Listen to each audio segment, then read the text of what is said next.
Thought I went live. All right. Looks like we're set, Tom. Okay. So tonight's speaker, Tom, is a friend of mine. He moved to Cambodia, as you saw in the description for tonight, and he's going to share to us all about his journeys out there. So you're up.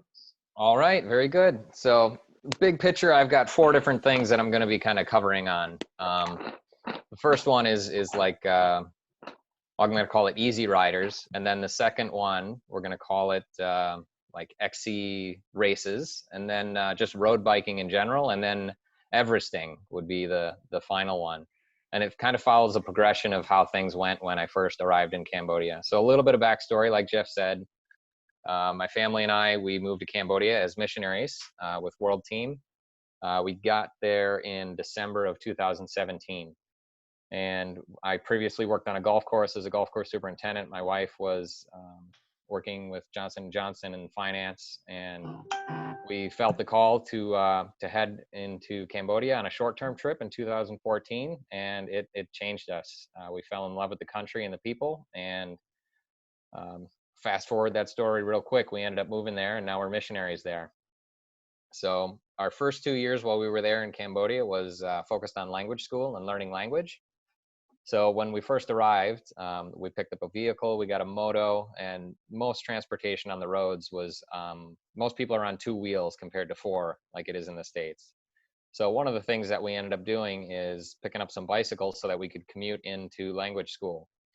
It was about, 30 minutes or so of a bike ride. I think it was only 15 kilometers, like something like that, 10, 15 kilometers. So not too far, but the traffic was super, super busy. So that was a big transition or change from what we were used to.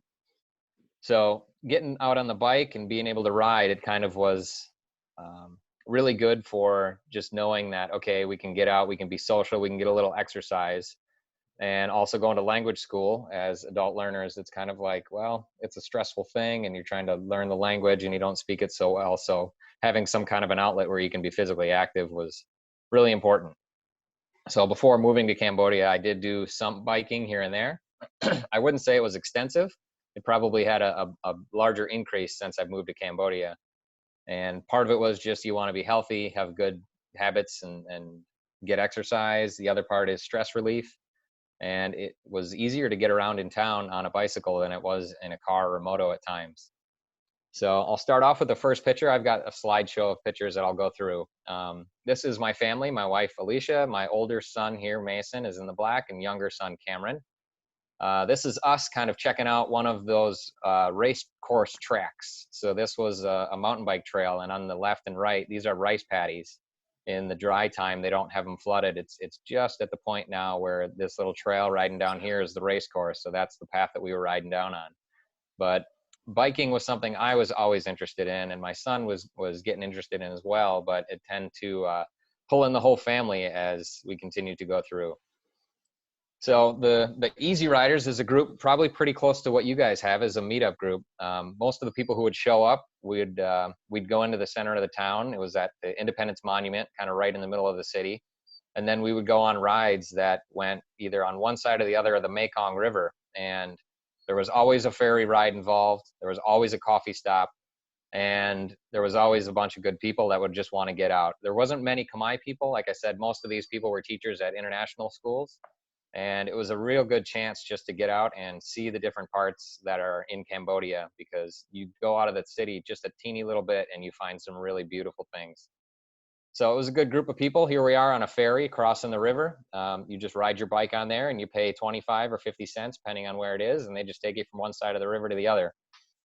Most of the time you'll be with other people or vehicles, or here's a guy in his moto just waiting. This was a slower ferry and we were just kind of riding our way across the river. Here's a shot looking backwards coming off the ferry. So they just have that little ramp and you see there's a car back here.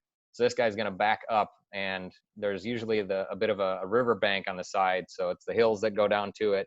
And then everybody kind of piles in that ferry and goes back and forth that way. So some people are walking, some are riding. Usually you don't see a lot of people on bicycles. So when we have a group of foreigners or expats, we tend to turn a few heads, especially when we're all wearing our cycling gear. So as we're going around, we have different areas that we'd be riding through, and here's just a normal spot. It's a market on the side of the street, and it's normal that we'll just be able to ride right through that. Motos and everything will just kind of be cutting through. People are going and getting their groceries, and we're just out on our morning bike ride. Tom, what's a And moto? a moto, good question. So we've got this lady with a basket right here. It's basically like you'd consider it a small motorcycle or like a moped. Okay, thank you. 125 cc or less, and you don't need a license. You can just go and drive it. So basically, they make them all about 100 to 125 cc. It's just a real small, simple thing. They run really well, and they can fix them up, and they tend to last forever. So that's the main mode of transportation that you see in Cambodia and a lot of Asia. Thanks. So here's a shot of just going through one of the traffic circles in the city. There's a couple of my friends, I was taking them on a tour of the city this day, and they were just trying to stay on my wheel, and sometimes that's one hard spot to be because the traffic just kind of weaves in and out. So you'll see a few of the motos there in the background. But this is kind of a normal morning in Phnom Penh. Most of the biking we would do would be early in the morning, mainly because of the heat and the weather. Yeah, time. A lot of times rides would start at 5:30 in the morning, and that's when the sun would rise.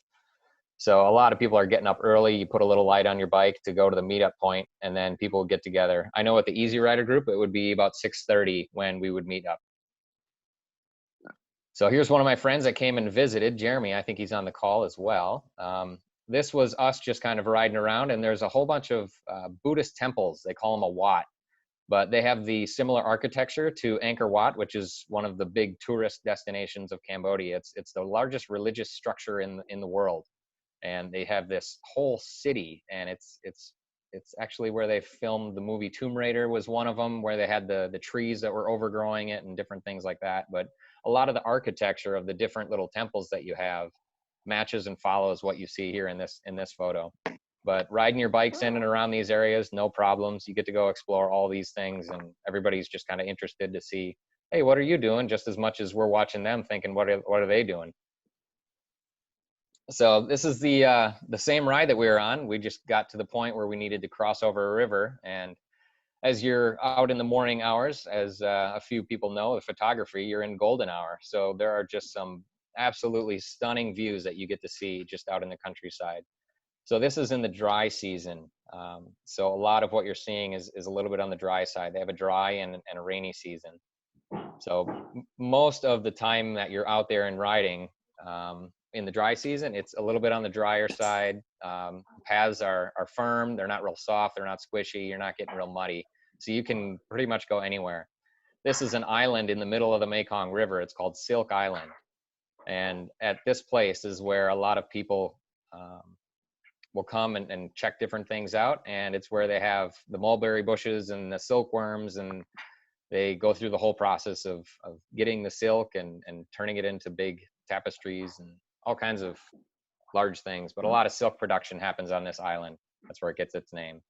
So that would be one of the places that this Easy Rider group would go and meet up, and we would go check this out because it's even more isolated and kind of quiet as it is an island in the middle of the city. And right there on the right is a cow. The cows are a little bit of a different color than what you would see in the States. They're not that standard black and white. They just have him staked up, and that's where he is for the day. A lot of them just will roam free.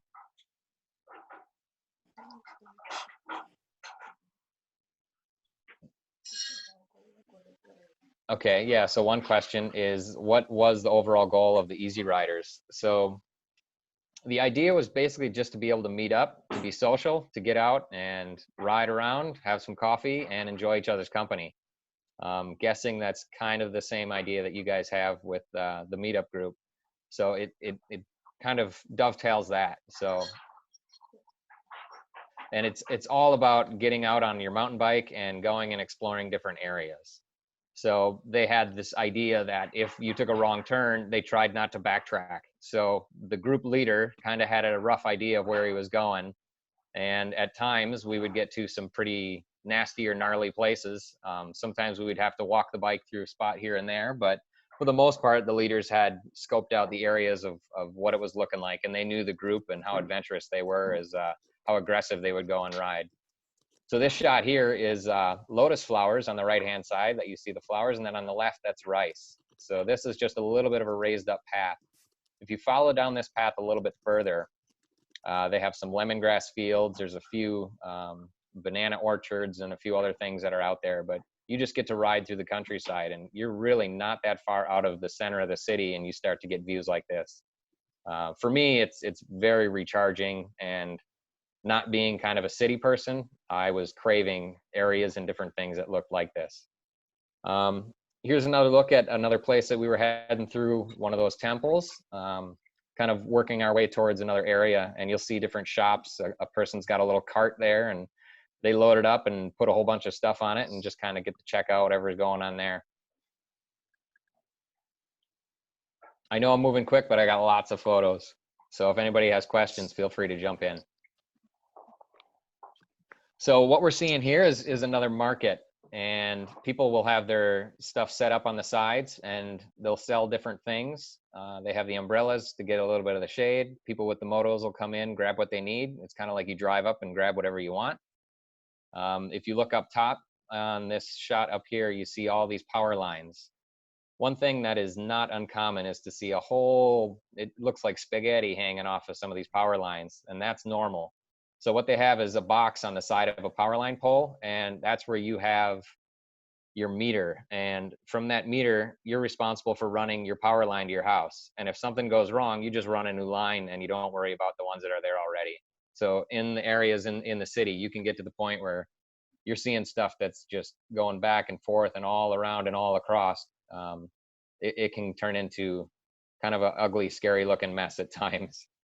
But this is the Easy Rider group. This guy here in front of me, this little one, this is my oldest son, Mason. So him and I are on this group.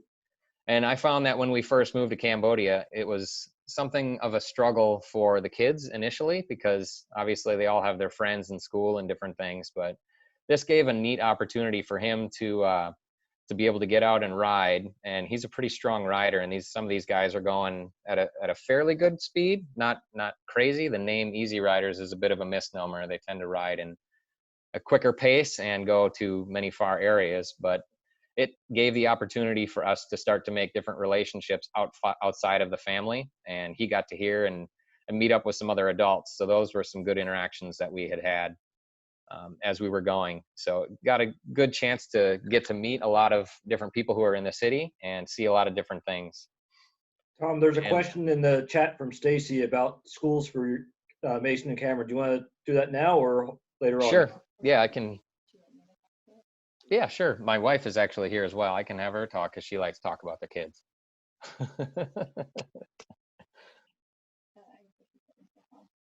Yeah, you turn the camera on, fix your hair. Sorry, I was playing in the background, answering questions and things. So yeah, our boys attend an international school. It's a Christian international school in the city, so they are taught in English and have a curriculum similar to that which you would find in the U.S. So for our children, the biggest transition for them in the international school is just the makeup of the students. It's about 1/3 Cambodian students, 1/3 are Korean, and then the other 1/3 are from other Western countries, so a mix of European countries, Australia, and the US. So for them, school looks similar to what it would here in the US, but that's not typical for Cambodian students who go to the state-run schools. Their education system is not strong, so our children are in a private international Christian school. Thank you. Good answer. Gold star. You can have a cookie. How old were your kids when you went over there?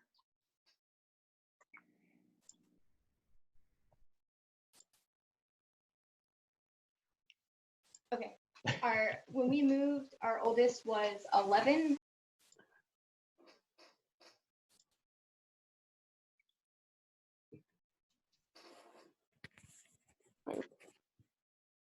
Thanks. And Tom, John wanted to know if all the Easy Riders are expatriates. Most of them are. A vast majority of them were teachers at different international schools. from all over the place. Like in this picture here, the guy in the back, he's from Germany, and the guy in the front is from Australia. So most of them were teachers at international schools in this particular group. So to follow along with that, as you're looking at this photo here, there are a few things and hazards you have to look out for in Cambodia. As you do see the cows, they tend to stay in this one area for a long time, and they're kind of used to having motos or bikes come by. So if they're in the way, you just have to go around them. They just will look at you. they don't really care. They have the humans well trained. Yes. So there are a few areas in Phnom Penh that do have some hills, but most of it is pancake flat.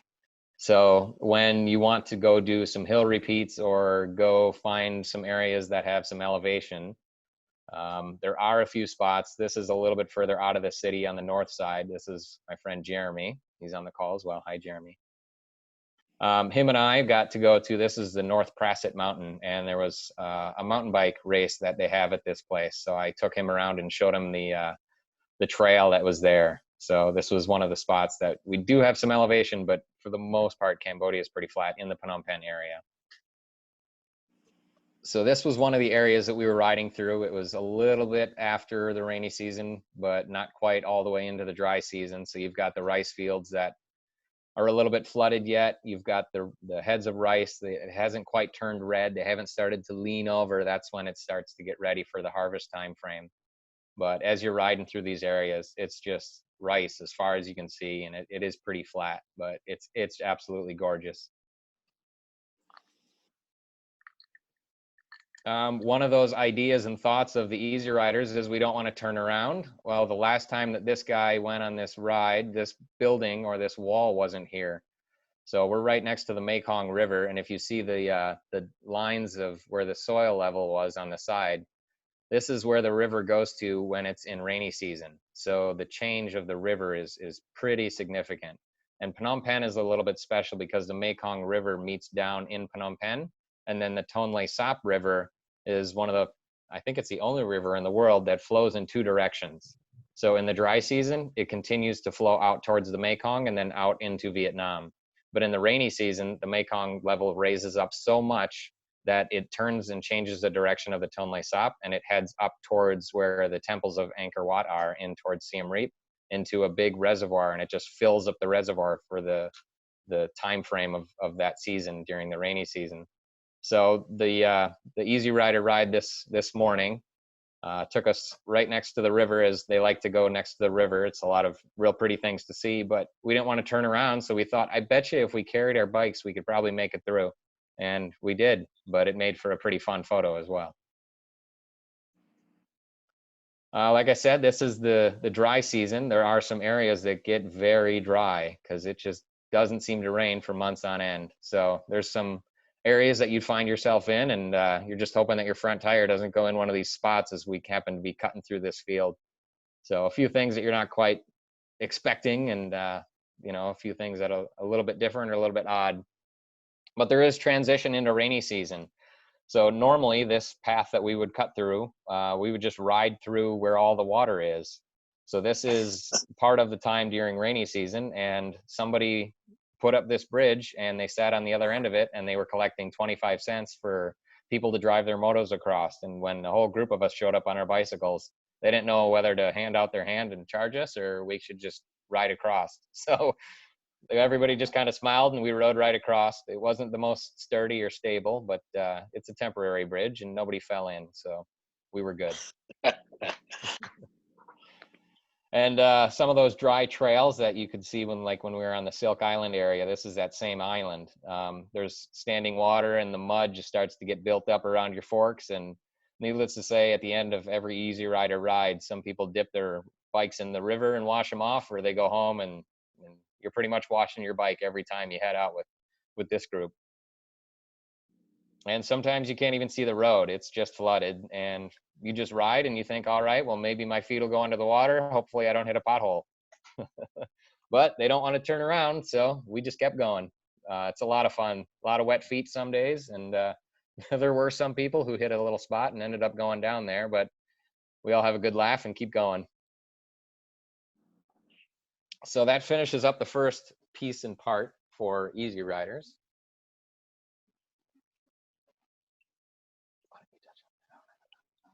Alicia wants to jump in on something. Sorry, I was just gonna share, from the Easy Riders, it was a really, Tom touched on it briefly as it being an outlet when we got to Cambodia, but it actually became a really unique opportunity to minister to expats that are living in Cambodia as well. We went and were there to serve the Khmer, but this community created a sense of relationship and a common interest, but also gave us an opportunity to share why we were in Cambodia and be able to share the gospel with them as well. And that kind of led to some unique conversations with that community of folks who are living in Cambodia as expatriates. So as we were on that, we started to get some interactions with a few other people. There was a guy that was coaching the Cambodian national team. He was like a UCI level 1 coach for their road and cross-country mountain biking. So he started to talk about, there was a few races that would happen. So we thought, hey, you know what? Why don't we give one of those a shot? That seems like it'd be fun. The first race was actually at a motocross track where they have all the little bumps and hills and everything. And we thought, this would be kind of a fun place to go. We did a few training rides there. We had an idea of where the course was. And so I had never done any kind of mountain bike racing before. The only kind of things I've done was like group rides, like Gran Fondo. It was always road biking. So I really haven't done much mountain biking. But when we were looking to pick up a bike, we knew the road conditions in Cambodia weren't the greatest. So I thought, well, at least to get around the city and commute back and forth and different things like that, a mountain bike seems like it makes more sense. So it only seemed natural that you would then go on a race that mountain bike and get to meet up and connect with a few other people. So most of the people that were at this race, as you can see in the photo, they're not of the Western descent. They're pretty much all Cambodians, a few expats mixed in here and there. But this was my very first mountain bike race. Had high hopes, thought everything was going to go well. 3, 2, 1, ready, go. There I am on the ground. So needless to say, my rollout wasn't the best start. And if anybody's familiar with mountain biking, I guess the race is very critical at the start. And if you're on the ground when everyone rolls away, you end up way in the back and with no one in front of you, or everybody in front of you, and you've got a lot of ground to make up. So needless to say, I had a very good learning experience that you don't want to be in very soft ground for starting a race. That's not a good idea. So I pedaled my hardest and I did whatever I could. I ended up passing everybody except for the 2 people who were out in the front. So I considered that a pretty big win in my book. Great comeback. Here's Alicia as she's going through part of that same race course. It was a motocross track for most of it, but they did have you going through a few different spots. It was almost like a resort or something that they had you riding through the back of. So this was her riding through a part of that. This shot here, it's actually the shot that's in the background that I am too. It's just a little different angle. This was the second race. So those races that they did, they ended up doing 5 of them in a year. And after we did that first one, we thought, hey, that was kind of fun. Why don't we try that again? I think, Alicia, you ended up on the podium. You got, what place did you take? In the first race? Yeah. 5th place. So we were out of 6 ladies. Out of 6 ladies. It's all about perspective. 6th place, 5th place. There you go. So we didn't think they were going to do any kind of medals or anything like that, except for 1st, 2nd, and 3rd. So we were quite surprised when they were calling her up to the front to head up there and to go up. And the same thing with our older son, Mason, because he did the kids race version. So they had a whole bunch of different classes, the serious race, the competitive, the super competitive, and then like the novice class, which is where I entered in as never having raced before. And then the women had a class as well. So I only raced because Mason asked me to do one of the races, and that one was closest to our house. So I planned on doing one, but then when I placed onto the podium in 5th place, he asked me to do the second one, and it was at the beach area. So we made it into a small weekend vacation as a family. So I said, okay, I'll do that one. And then it progressed into I ended up doing a majority of the races. because it turned out that I could manage it pretty well. I'm not super skilled at it, but I was on par with the other ladies that were training as well. So that was. The big thing is consistency, showing up and finishing. But the race, like she said, it was in the Gulf of Thailand, real close. This is in a town called Kait. So as these races, the first one was in the Phnom Penh area. The fourth one was pretty close to the Phnom Penh area as well. But all the other races were in different parts of Cambodia. So it gave us an opportunity and a chance to get to meet and connect up with all the different people who were riding in these races, build some relationships with some of the Khmer people. And there was a few expats that were there as well. And then we also got to see all different parts of Cambodia, and it gave us an excuse or a reason to go check out some of these different areas. And as you can see from this photo, when we went to this site, it was, as we were riding around the perimeter of it and kind of looking at it, there was a few hills or mountains that were around, and we were kind of riding in the sides of them. And it was, if you stopped, it was just like super quiet and absolutely gorgeous. I felt like I was on the movie set of Jurassic Park or something. Like I felt like I was in another world, just stunning, stunning landscape around. And I thought, what better place than to ride your bike around and just kind of enjoy the scenery and have a little competition and race as well. So it was definitely gorgeous. But this was that second race in Kait. Turns out if I start well, I did a lot better. They ended up taking this photo and making a poster for some of the other races. So I was kind of surprised when we went to then the third race. I saw my picture posted all over the place, and it was advertising the race start times and different things like that. So that was a bit of a surprise when I saw this photo out there. So I thought that was interesting. Are most of the riders in these races Cambodia or foreign? No, most of them are all Khmer. There's just a handful of the foreigners that are out there, but for the most part, they're all Khmer. The guys that are really competitive in like the A class, they're the ones that are competing in things like the Southeast Asian Games or looking to do different kind of qualifiers, and will travel from one country to the next to try to have different competitions and different things. So these guys are getting trained underneath some really skilled people, and to watch them race and ride the courses, there's spots that I'd be scared to walk and they're just flying through on your bike. So it's some pretty neat stuff.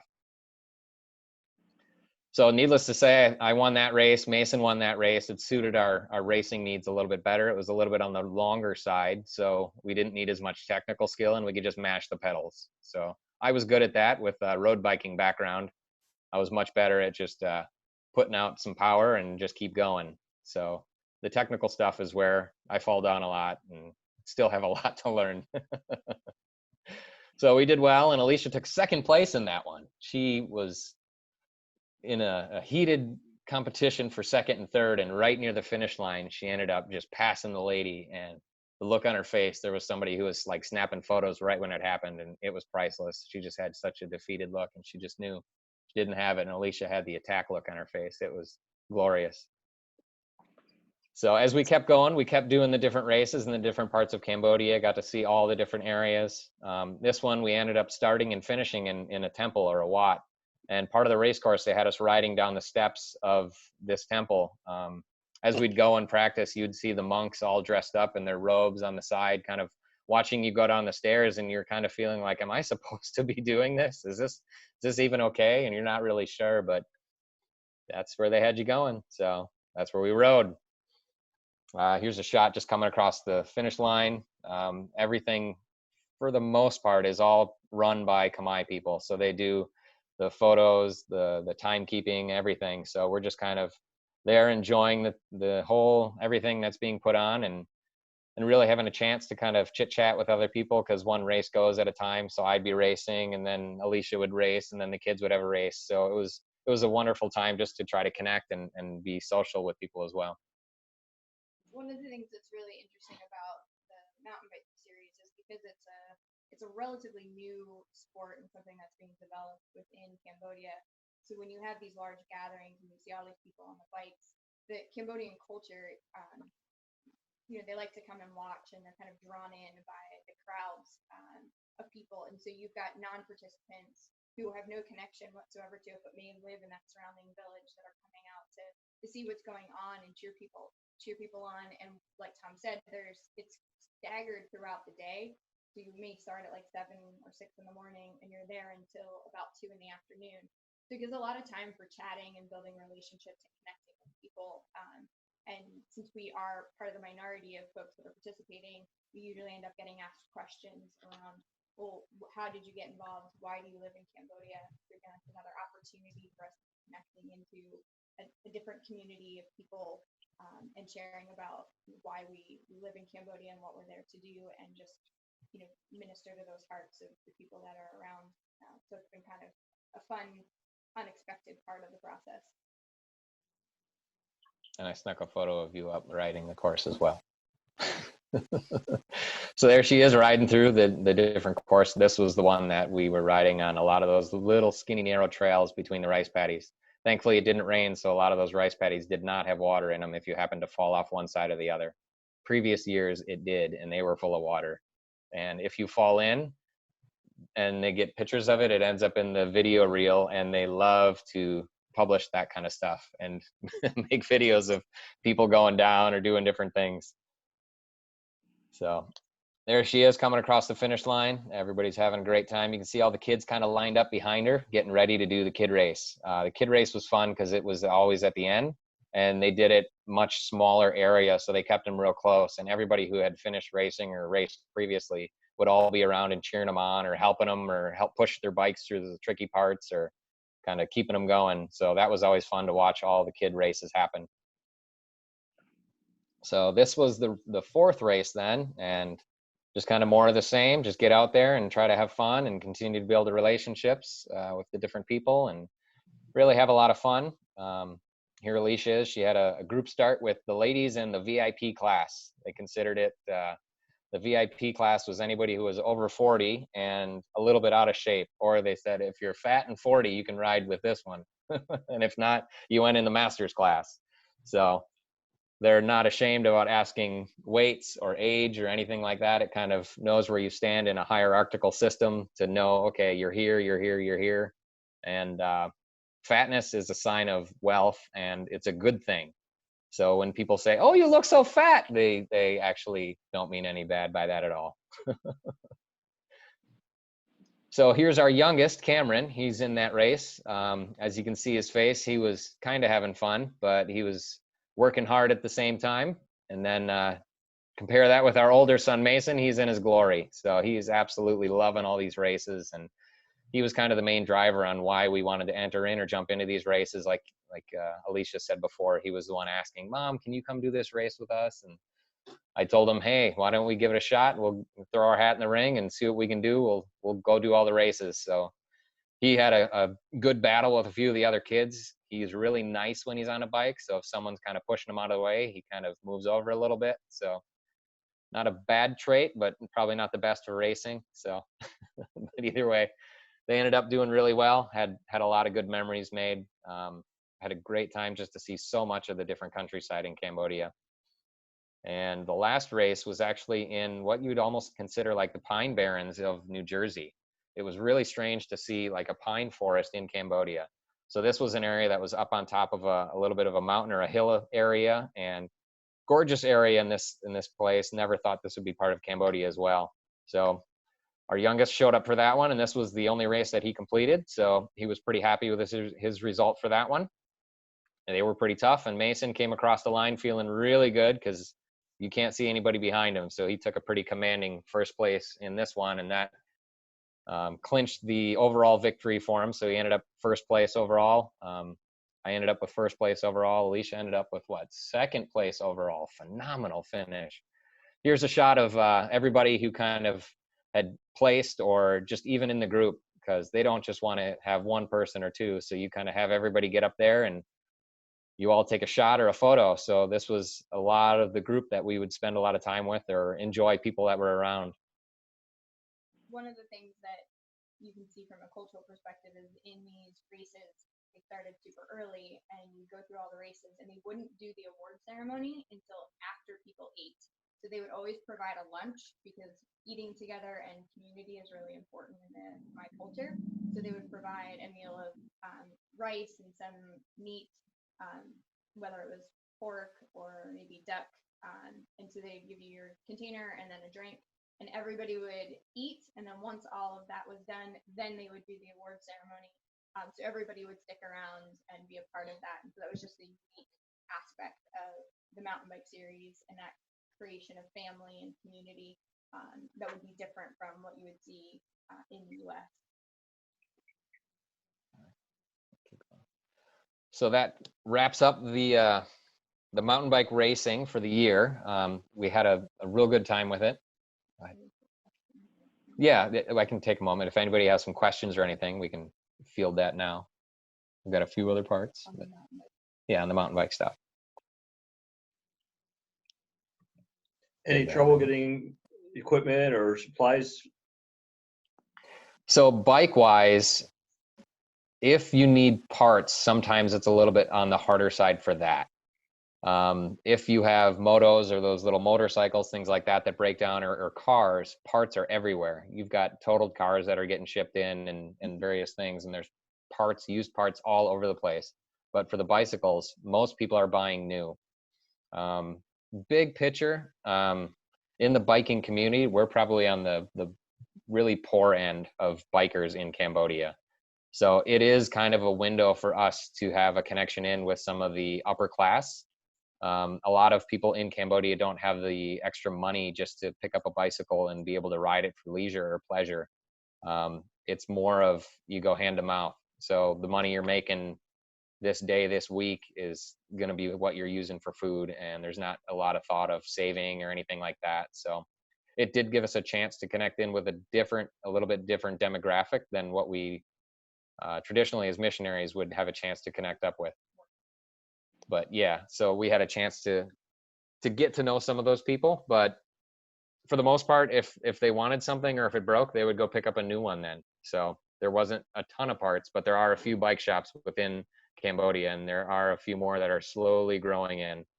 There's mainly 2 or 3 big ones, and that's kind of it.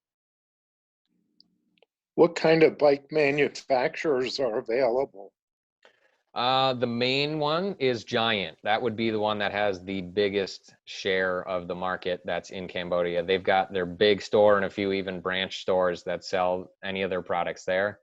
And then secondary, I would say, would be Cannondale and GT. Those are the ones that you're seeing the most of. There are a few other smaller brands, but they're like really small boutique shops that carry just a few things. But those would be by far, Giant was the biggest. That was the most popular one. Thank you.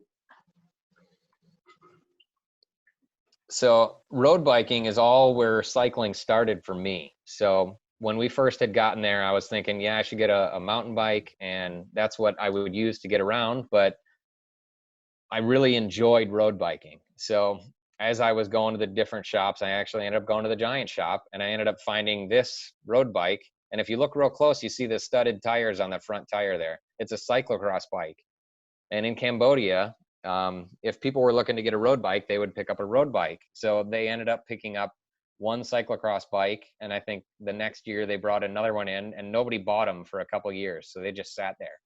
So I ended up getting this thing for a really good deal, and that was one of the reasons that I was able to grab it and get it out there.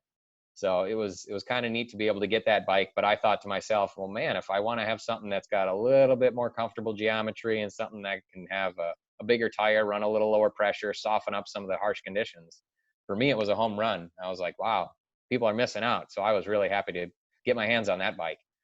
And there are mountain bike races, but there's also a few road races that they do. So this is on top of Bokor Mountain. There's a hotel that they have up there.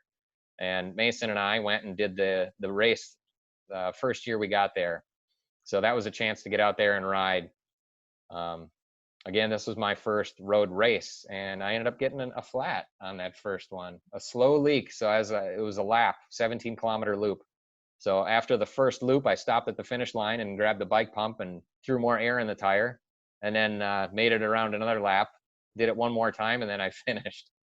So that's not real good for your time, but still finished either way. So lots of learning in your early days of racing, I guess. That's to be expected. So as I started to ride a little bit more in Phnom Penh, I started to realize that there is a boatload of road bikers that get out there.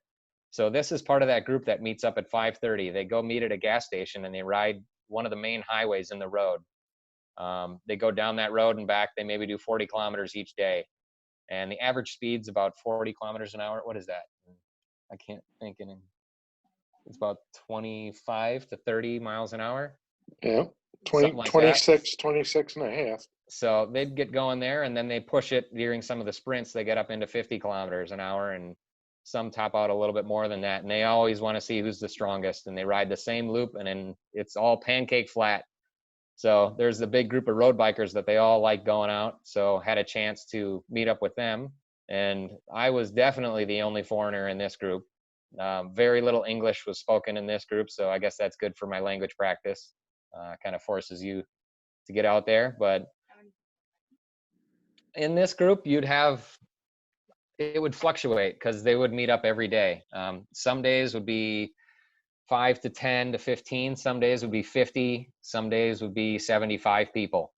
So when you talk about two pace lines riding down the road, you'd have a pretty long train of riders, and you'd be able to sit in a lot of people's wheels and go a pretty far distance, and everybody kind of sticks together. If you get dropped, it's an out and back, so you just try to meet back up with the group. You turn around and go the other way and start riding back home. But had a good chance to get out there and do some riding and meet up with a few different friends and people. And then we ended up bringing and taking out, we had an old Fuji that I was using. It was actually a bike that my mom had picked up. Thanks, Mom. I see you're on the call as well. But that bike made its way to Cambodia. It was the bike that I first started out on. And then I got it in my older son, Mason's hand. And then when him and I started riding, and then they could see that Mason could hang on in that pace line and at that rate, we started to get a lot of attention. So we would finish a group ride and everybody want us to line up and do pictures and, connect on Facebook and post up different things that way. So we ended up getting some kind of unique spots. And a lot of it was just because I was there with my son. I definitely wouldn't have had this much attention if it wasn't for him. Selfies are universal across the world. Yep, and they all want to take pictures with you. You get a bike, you line it up, you take a shot, and afterwards everybody goes to the coffee shop and they enjoy the coffee there as well. So some things are universal. This was on the top of Bokor Mountain. There was a big statue that was up on the top of there, and they had a race that was at that spot. And this was kind of partway through that race. If you kept going down the road, you get to a hotel. A lot of people would go to the statue and give offerings or do different things. This is Lok Ye Mao, which is like it kind of looks like the female Buddha sitting in that pose or that position. And people would come and give offerings to try to help or encourage themselves with fertility and different things that way. If they were looking to have kids or kind of have good fortune and different things that way, people would come and give offerings here at this site. So here's the beginning of that race at Bokor Mountain. So we all rolled off. They let the elite guys go together, and then they said, all right, we're going to have everybody else start together. So then they send everybody else out, and away we went. And that was kind of a fun thing, because if you go as hard as you can for like an hour, that's how long it takes you to climb up this mountain. So it's an HC category climb. It's about 20 kilometers up to the Lok Ye Mao statue, up to the top, and then a little bit more to get up into where the finish line is at the hotel. So this race, they did it last year, was a 2-stage race. The morning was the race up the mountain, and then the afternoon was the laps on the other top of the mountain area. So this was the beginning rollout, and then this is us all kind of working hard, climbing up the mountain, having a good time, following each other. I ended up really enjoying this mountain, and the views were spectacular. It's a pretty steady climb, but it's definitely a hard threshold effort for those of you who are thinking of doing an FTP test. It might be great for you. Riding past that. And then this is the afternoon stage when the group was held back together a little bit. It strung out quite a bit on that climb heading up. But then in the afternoon, we got to ride through, and it was more of a rolling 17-kilometer loop where we did, I think, 2 laps that day. So that brings me to Everesting. So that kind of finishes that off. So finishing up on the road biking spot. Has anyone heard of Everesting or known what it is?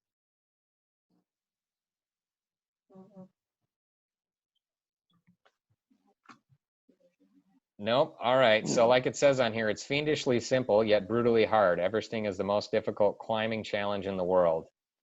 So the concept is pretty simple. You just pick any hill anywhere in the world and you do repeats on it until you've reached the height of Mount Everest, which is 8,848 meters, or just shy of 30,000 feet. And it has to be done in one activity, but there's no time limit, so you can go as slow or as fast as you want, but you cannot sleep.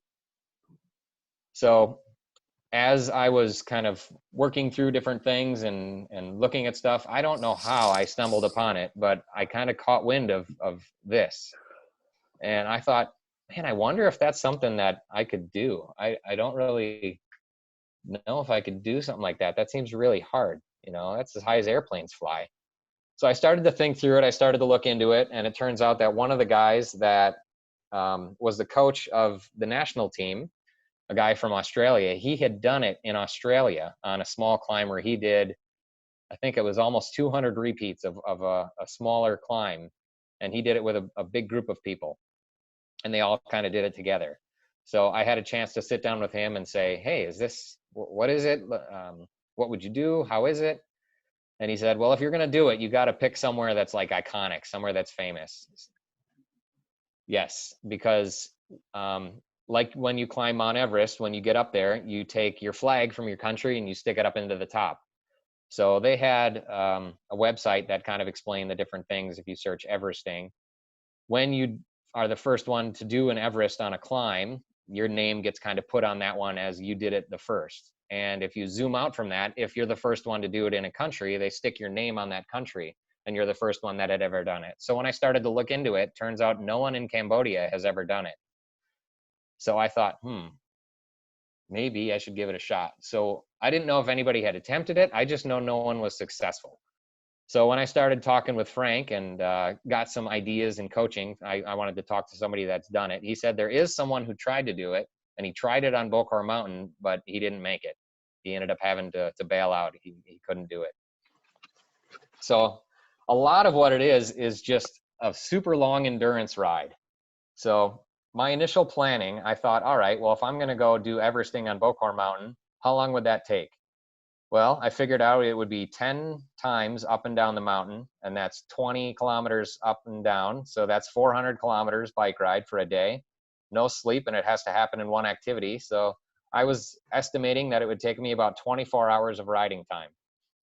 So that was my guess. So I thought, all right, this sounds crazy. Is it something that I can do? So I just continued to do research. I kept doing really long training rides, kind of thinking, all right, let's give it a shot. So the planning phase. Oh, how important was my family in this? Not only leading up to it, but on the day, it was very important to have, basically, I had my family sitting at the bottom as a base camp support. And I had asked that friend of mine that had done it before, Frank, if he would be willing to want to do Everesting again. And he said, well, if you do Bokor Mountain, I'll do it again. So I said, all right, that's it. We're going to do it. So it was Frank and I that were going to do it. Turns out the last mountain bike race of the season, he ends up getting in a crash and he broke the bone in his hand right here. So I had done all this training and all this prep, and I'm thinking, well, if he would have had a problem partway through, we each had told each other the other person should still keep going and still try to do it. So in my mind, I thought, all right, well, we're still going to do it. It's just going to be by myself this time. So lots and lots of planning and preparations went into it. Lots of food in the cooler, lots of change of clothes, and all kinds of thinking. So that all comes into the point where it was about 1:30 in the afternoon on a Friday. I finally was able to roll out. So here's the initial rollout heading up the mountain to go attack the climb at a nice slow pace. So if you're familiar with using a power meter or anything like that, I did about 140 watts all the way up each climb. So it wasn't a real hard effort, it wasn't a real high effort, but it was definitely an endurance effort. So it started to rain on that first climb partway through, and it's the dry season, and normally it doesn't rain. So that was a bit of a monkey wrench thrown in the plans. It started out as a little drizzle here and there, but as I'm going, you could see the clouds, and I was thinking, oh boy, it might rain. Now, Alicia, you were sitting at the bottom. Did you see any rain at the base of the mountain at all? No, it didn't rain at the base of the mountain at all. Okay, so as I'm going up, you can see I am fully soaked. Everything I'm wearing all the way wet. Of course, as you're tracking, you want to have two bike computers because you want to measure elevation gain because of the Everesting. It's all about trying to get to that magic 8848 number. And as I'm climbing, I'm watching my one Garmin tell me that I'm descending. And I'm like, oh, I know I'm not descending. So I was getting water in the little sensor because it measures barometric pressure to figure out what your elevation is. So as I'm riding, I'm trying to blow on the back of that, get the water out. Needless to say, before I hit the top, that problem was fixed, and I was able to come back down and keep riding. I had lots of change of clothes, so I was able to switch change of clothes, and lots of pasta, lots of food, all kinds of stuff. So basically every half hour I needed to convince myself that I need to eat. So a lot of that support on the bottom was just being there with food, helping me restock my pockets, fill up my water bottles, and keep going. And inevitably, you're going to have to ride through the night. So this is what it looked like as I was climbing. I had one small light. Your eyes adjust a little bit better to this, but when I was originally looking at the calendar and thinking, man, when I do this, it would help to have a full moon because then I could see a lot better. Well, the day that I ended up doing it, there was zero moon. I think it was a new moon, but man, you should have seen what the sky looked like with the stars. You could just see the entire Milky Way. There was zero light pollution. There was the only light that I could see for as far as I could see was my bike light on the front. This little blip right here is reflectors on the side of the road where it makes a curve. So this next one is what it looks like as I was descending. So I had a stronger light, but I knew during the nighttime, I didn't want to have any kind of chance of falling or getting hurt or anything like that. So I just did the descent without pedaling. Now, needless to say, when it's light out for this descent, it's one that as you're going down, you want to pedal because you feel like you can get more speed. So it was really a safe place to do the Everesting. But I had a better light for the descent, but on the way up, I saved the battery for that one. On the way back down, light it up, turn it into daytime. So was able to keep going, kind of back and forth, up and down. I think this was like lap 8, rode through the night, got all the way to sunrise the next day, kind of still going. It was about 2 hours to get to the top and then 30 minutes to get down. So watching my power meter just kind of kept riding at about 140 watts, and then descending was easy because you just go down. What was critical with the Everesting is that the mountain is about 20 minutes outside of town. And in this particular part of Cambodia where this national park was and where the mountain is, you're pretty far from any type of service or access to food. So we needed to have everything purchased, prepared, and packaged and brought with us. And then we needed to stay at the site overnight. And we had the boys, we actually had a friend come and stay at base camp overnight. And then I took the kids back to a hotel and stayed and then came back in the morning. But that was part of the preparation and planning of thinking through all the different nutrition and bringing everything in, not only for Tom, but for the rest of us. And figuring all of that out, being in this slightly remote area about 20 minutes away from town. Yeah, and I had to find a good friend who was willing to stay through the night at the bottom of the mountain, who would sleep as I was climbing. And there was times I'd come back, he'd have his alarm set, and he was trying to time it. So as I was rolling back in, he was waking up and helping me get back on the bike and turn around and head back up again. So I managed to find somebody to do that. So Alicia was able to go back with the boys and go sleep in a hotel. So that was great. And of course, Mason, he definitely wanted to do some of the riding with me. So on the very first one, he had like an SLR camera on his back. And once it got to the point where it started raining, I said, Mason, you got to go back. We can't have that get wet. And he's like, yeah, it looks like it's going to start to rain a lot. So he turned around and went back. So he didn't even get a climb in for that first one. So then he was like, man, I want to do a bunch of repeats with you tomorrow. As you know, I kept riding through the night. So then the next day, we kind of figured out the timing, and he committed himself to do the last 3 laps with me. So lap 8, 9, and 10, he was able to stick with me. So this was a shot from the GoPro on his chest as I was climbing up, and then he was able to follow me and keep riding through, help carry any kind of extra food or anything. So it was just kind of neat to have somebody riding with you. It was kind of a fun experience to be able to do that with my son. Great memories were made in that. So here's up at the top, here's that statue up in the top corner there. This was my turnaround point. I got to the end of the little parking lot here and then would head back down. And not only that, but my younger son was willing and able to massage my feet, because that was one of the things that was hurting the most. Is as you're riding, you got to get as much nutrition in you as possible. For this whole thing, I burned just shy of 10,000 calories. So you literally are in calorie deficit and you cannot eat enough. So but you don't want to eat too much where it's sitting in your stomach. So the nutrition, the actual physical able to ride your bike and to stay awake and alert enough that you don't tip over.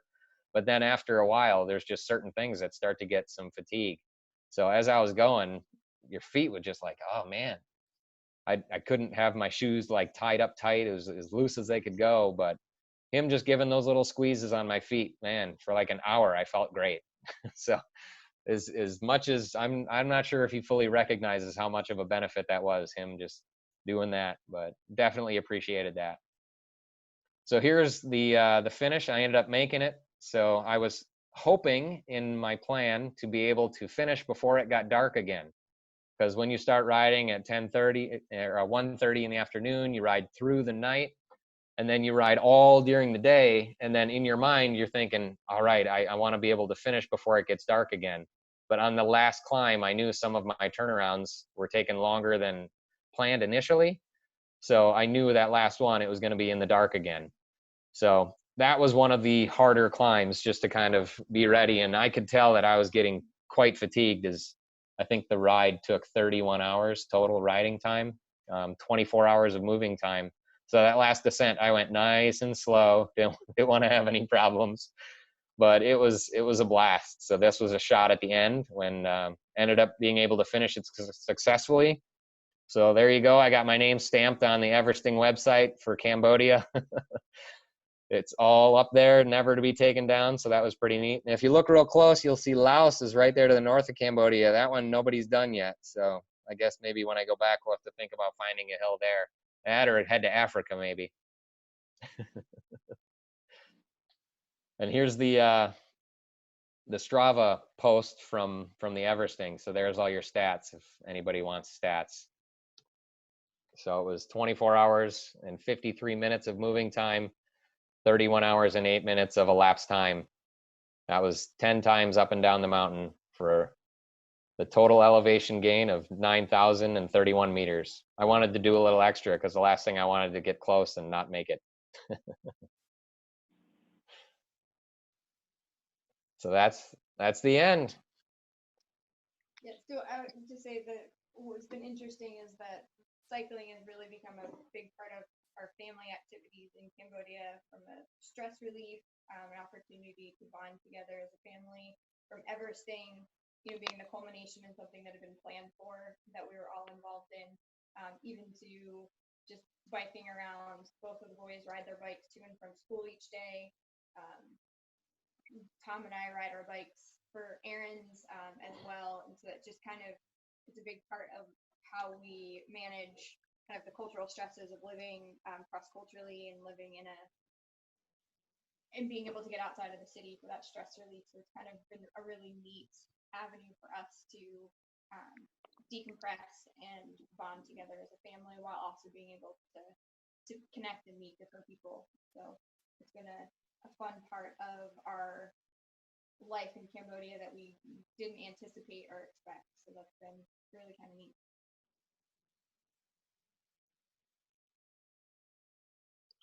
Do you find you have good cell phone tracking for Strava over there? That's one of the things that Alicia is very grateful for, is I do use that beacon feature. So I have that kind of tracks where I am and where I'm going. On Bokor Mountain, you'd have to ask her how it is. I don't know, but I think there was a few dead zones as you were on that climb there.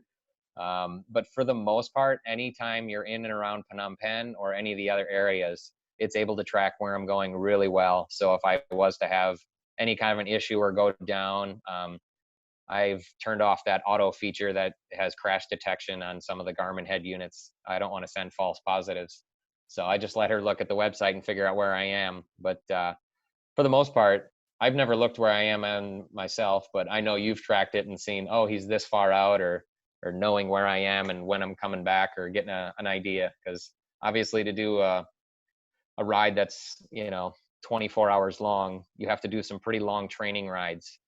And I would find my way out some pretty far away areas and coming back. For the most part, I was using main roads and predictable areas and ways. And it's not like you have multiple options to get to a lot of places in Cambodia. It's you take road 6 to get to Siem Reap. You take road 3 to get to here, road 4 to get to there. It's not a lot of roads connecting up here to there. So you're on that road. So if there's an issue, that's where I'm at. But yeah, the reception had been good enough to be able to track, and that it doesn't drop it or anything. So It's a lot of pieces. Have you ever tried to balance one of those local market bikes with the huge cargoes on? you see bicycles on the back of motos and different things, and a lot of sellers put stuff on the back, but they hop off and walk when it gets tricky. You don't see them riding in the busy parts. So I don't know how they would do on the open trail of some of the mountain bike courses, but they do really well on the flat roads. We've carried some things on our motos, not on our bikes. There was a question in the group around having energy shots or quick energy items that we can buy in Cambodia, or do you make your own nutrition? Ooh, good question. There is some kind of like goos and things like that are available, but they're super expensive. So I've gotten to the point where I've made my own rice cakes and like energy bars.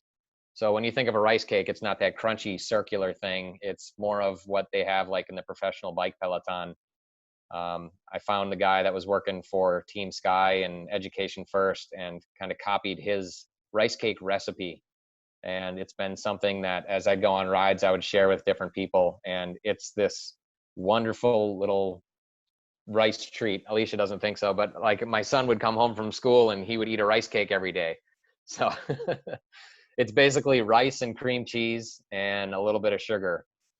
And it has a pretty good consistency, and a little bit of cinnamon I add with it, and a few sesame seeds, a couple sunflower seeds in it, a little bit of honey, and some coconut oil.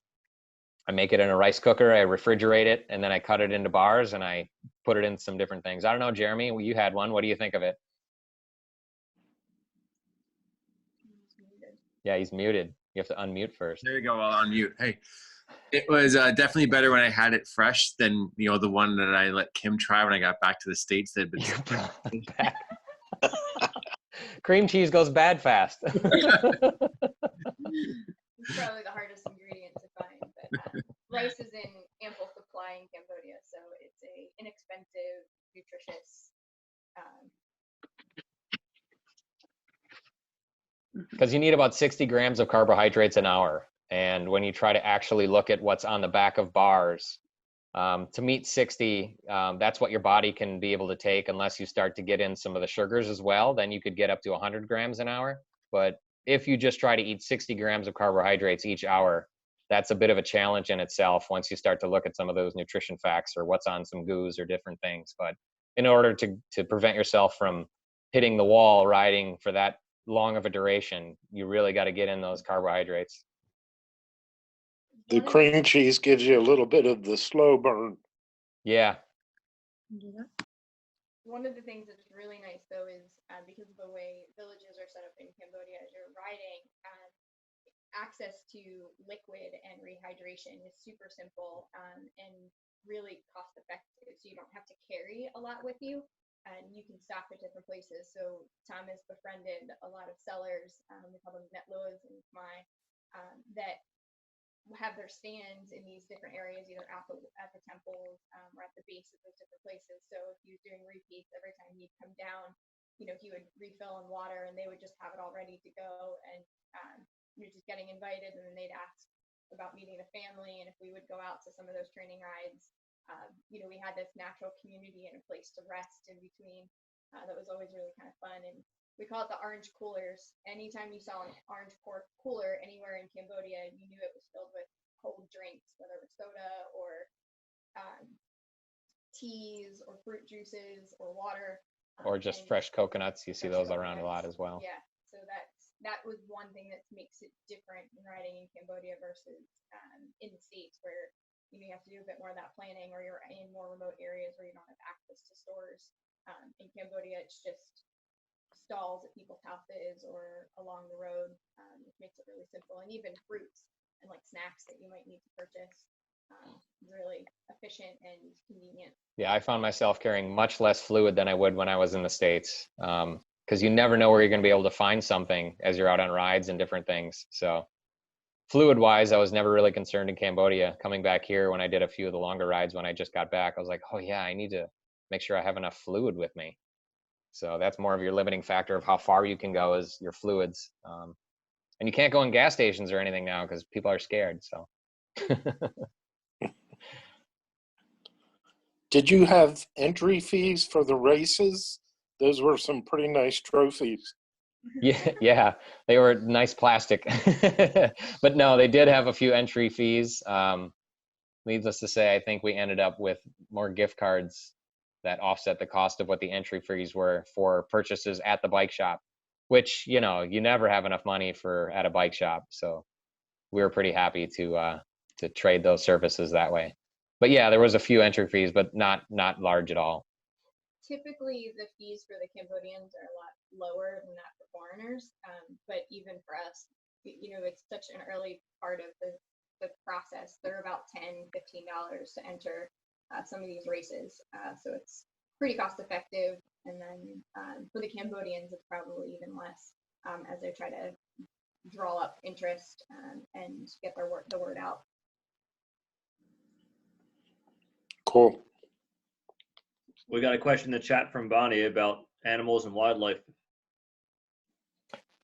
So the main thing you're going to see when you're riding your bike is dogs. There's no leash laws or anything like that. So when you're riding, they love to come alongside of you and run with you. That's going to be the main thing that you see. But in the same token, you never know what you're going to see. As I was Everesting, one of the times I was doing a training ride, I had a monkey running next to me on one of the climbs. I saw one on the wall as I was on one of my descents. Lots of snakes. I've seen different snakes and things, not as much as my mom goes and finds in Florida. That seems to be her trademark thing right now, snake hunting with her phone. But yeah, you see a lot of water buffaloes, cows, and dogs. So the wildlife and the animals are just kind of everywhere. And it's part of the auditory background of what you're hearing, roosters, everything like that. That's kind of the norm. So yes, lots of animals all the time. And unfortunately, there's not much of a difference whether you're in the city or not, with the monkeys and the water buffalo and the cows being in the roads or in the provinces when you're in the rice field. Kind of, they get free reign. Yeah, we did a comment about the monkeys. They are pretty aggressive, so you do have to be careful that they don't sneak up and grab a water bottle from you. Whether you're walking or in a tourist site. Yeah, the touristy areas, they tend to pickpocket. Like they do take people's cell phones and water bottles and food because people feed them bananas and other things. So the monkeys will pickpocket you.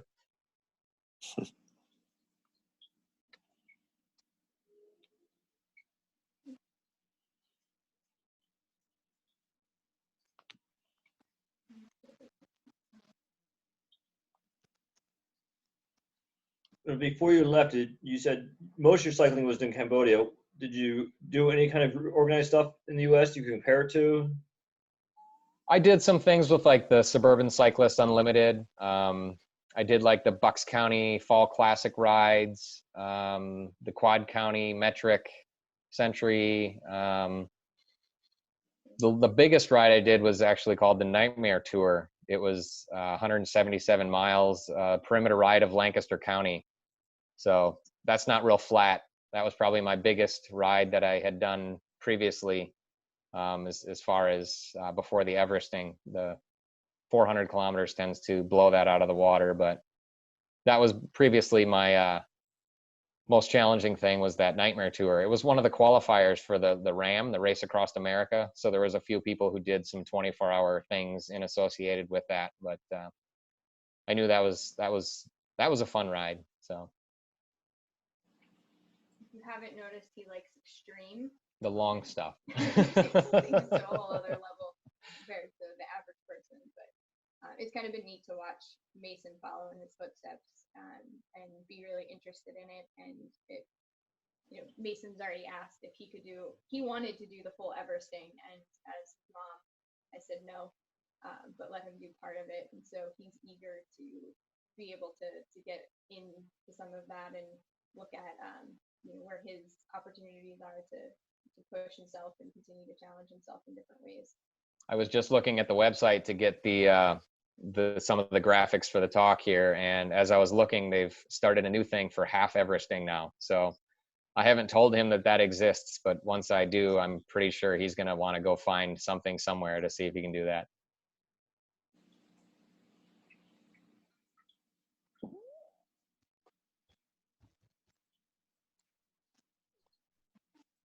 Well, I thoroughly enjoyed that. Thanks, Tom. Yeah, no problem. That was awesome. Great experience. Yeah. I really appreciate you sharing with us, Tom, tonight. It's been a long time she moved away, and good chance to catch up again. Yeah, it's been a few years. Did you do the touristy stuff while you were there too? Oh, yes. So we've definitely done that. When we have people come and visit, we go do that again. Yes. So if anybody wants to come, we'll find our way to those touristy areas. And some people want to come and they bring their bike, and then I can show them the real tour. So we're back in the States for our first home assignment. Our first 2 years was really around language and culture. And learning to connect into the community and then navigate our way through ministry. So we're back in the States to reconnect with supporters and churches, reconnect with family, and take a break. And then we will go back to Cambodia at the end of July, hopefully, assuming travel and restrictions and all that make that possible. And then the boys will restart school. And so our plan is to be there indefinitely. We love it. It has become home, and we really enjoy it. So we love having visitors come, so we have an opportunity to share Cambodia with people because it is such a dynamic country. There's so many different aspects to it. It's such a small space. It's the same size as like a single state here in the U.S., but it has such varied landscapes with the city as well as the provinces and the rice fields that it's just such a unique heritage and history. It's been fun to have visitors sharing that with us. And you rely on World Team support for everything, right? You're yes, not employed others, it's all donations and World Team? Yes, so we're fully support-based for our living and our ministry. So that's part of the home assignment requirement to be able to come back and continue to raise that support for both our family and then also the ministry that we'll be starting when we return. Now, are they on a lockdown over there now too? It's a really good question. In Cambodia right now, they have only 120 reported cases of COVID-19. A majority of those were imported from people coming into the country from other places. They've had 0 reported deaths. So they started what I would call precautionary measures in January, right after things broke out in China. So our boys from the beginning part of January had temperature checks to get into school, as well as hand sanitizing. And that was pretty typical in any public place. So we were used to that while we were in Cambodia, but there was no travel or movement restrictions. Right before we returned to the US, they started to allude to travel restrictions.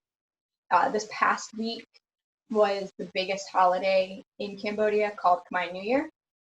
It would be equivalent to Thanksgiving, Christmas here in the US, or Chinese New Year in China, where everybody leaves the city and goes and meets with their family in the provinces. So they did put some travel restrictions and banned travel across provinces for that week to prevent the spread of anything or any type of community outbreaks, but those restrictions have been lifted within the country.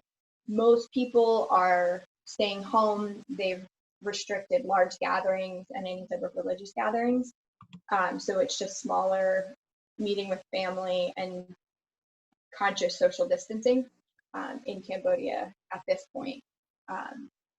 Yeah, so it's a little bit different, but a lot of masks are pretty typical in Southeast Asian countries. So even outside of the virus, you'll see people wearing face masks because of the dust and the amount of motos that they ride. So there wasn't really a huge change in the mask aspect. We're used to seeing people wearing masks. We'll wear them occasionally when we're on our motos. But that's now starting to become more mandatory, but it's pretty typical in Cambodia. And you moved up your visit back home because of the virus, and you had some adventures getting out of the country. Yes. So we originally had planned to return to the US at the end of May when the boys finished their school year. But with the US travel bans that were beginning, where they were shutting down borders in different countries outside of Cambodia, our biggest fear was that we wouldn't be able to actually return to the US for our home assignment. We didn't really have fears about staying in Cambodia or the safety from that perspective. It was really that we wanted the opportunity to be in the US and reconnect with family. And so we decided to leave early since the kids were on online schooling, and that gave us the flexibility to be in the US a little bit longer than we would have been in a typical environment. But yeah, like Jeff said, as we were heading out of Cambodia, we did manage to get on our flight. We left Phnom Penh and we connected through Taipei. And as we were in the airport there, it was like a ghost town. We ended up being on one of the last 4 flights out of the country, because after that flight left, I think we got on the plane at 11:45 or 11:50. At midnight, they shut it down. No international, no domestic travel. So in Taiwan, yes. So when we were connecting through there, that was kind of a strange scenario of looking through the airport and seeing that. So we managed to get on that last flight, and then everything shut down and stopped. And then we connected up in Seattle, and then came back and through Philly. So our flight from Seattle to Philly had